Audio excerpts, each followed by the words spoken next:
I still remember the vibration of my phone that night. I was in my apartment, back from another 12-hour shift, half asleep when the screen lit up. The message came from my mother, cold, final, mocking. "We changed all the locks. You don't have a home anymore. Let's see how brave you are now. Ha ha." For a moment, my thumb hovered above the screen.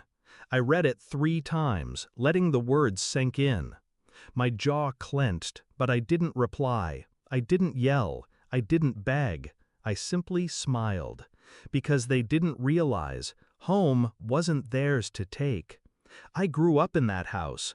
Every nail in the walls, every corner of that property carried my sweat. My father used me like free labor since I was 14, painting, repairing, fixing roofs, mowing acres of land while my sister got to study. He used to laugh and call me the son he never had. My mother would smirk, pretending it was affection. I believed it, because kids believe anything when it comes from parents. When I was older, I paid the bills. Electric, gas, even their mortgage once, when Dad was short. I thought I was supporting family. They called it duty. But the truth? It was exploitation, wrapped in the language of love. The shift came last year. Subtle at first. Conversations cut short when I entered a room. Whispers behind closed doors. My name left out of family toasts. Then one night, I walked past the kitchen and heard my mother's voice. "The deed's in our name. They don't realize that." I froze. My heart pounded, but my face betrayed nothing. That's when I knew. They weren't planning to share. They were planning to cut me out. So I didn't argue. I didn't confront.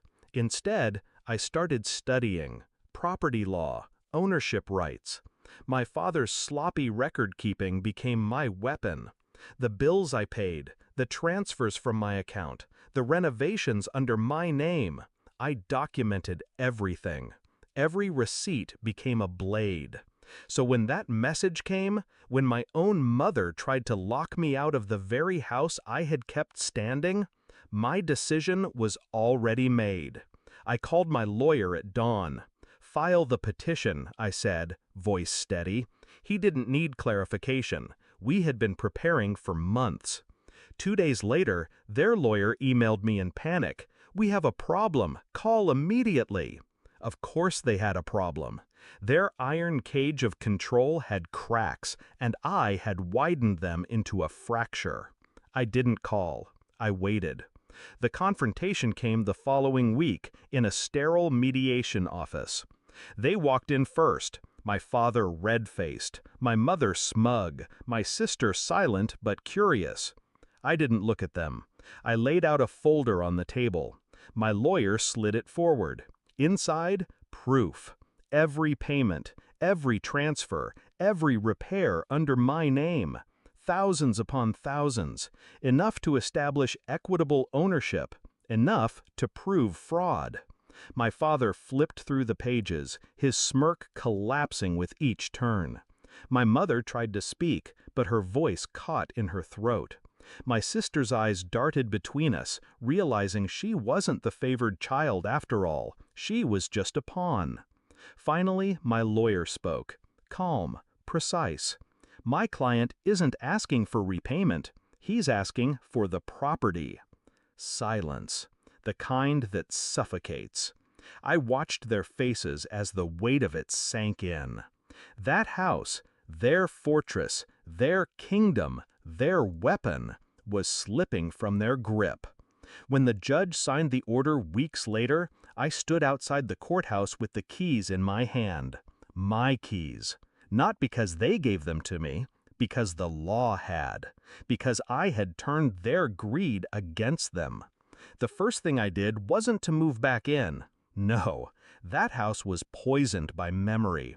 Instead, I sold it, at a profit. And with that money, I bought a smaller place.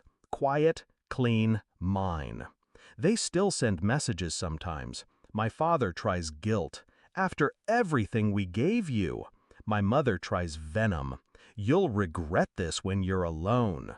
But regret? isn't in my vocabulary anymore. Because when they locked me out, they thought they'd taken my future. What they really did was hand me the match, and I burned their illusion to the ground. And now, when I sit in my new living room, sipping coffee in the silence, I smile. I smile because the locks they changed don't matter. I smile because the house they tried to keep is no longer theirs. And I smile because the message that was meant to break me became my final proof of their betrayal. They wanted me homeless. Instead, I left them powerless.